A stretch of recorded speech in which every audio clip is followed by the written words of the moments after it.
Rhymes, and Life.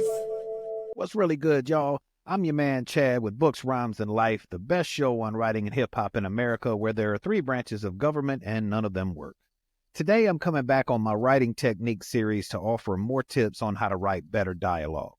First, make your dialogue active.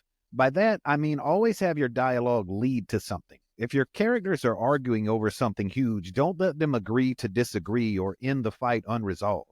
Make it lead to some resolution unless there's a specific reason in the story for it to go another way.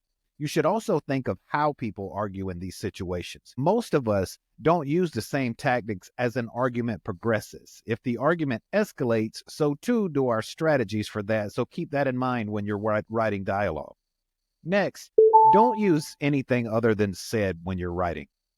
I mean, you can use words like asked, answered, nodded, etc., but don't get too cute with that. Readers have repeatedly told us that they have no issue reading said over and over throughout a novel, and in fact, they prefer it. They don't like watching us dance around and try to pick other words and get real cute with it. Also, keep your dialogue a little broader in scope sometimes to leave more ambiguity hanging in the air for the reader. Something like a character saying, "I'm not sure how I feel about John," leaves more to the reader's imagination than "I don't like John." There are obviously reasons when the second one is needed, but when you can, the broader dialogue adds more intrigue to the story because it leaves more ambiguity in there, and the reader has to consider the character's personality and read into what that dialogue could mean. Finally, leave the adverbs off the dialogue tags. Don't have someone say something angrily or flatly.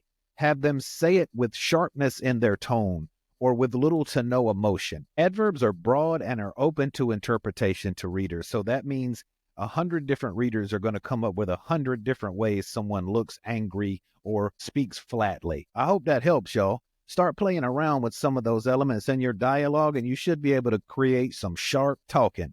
Be good, y'all. Books, Rhymes, and Life.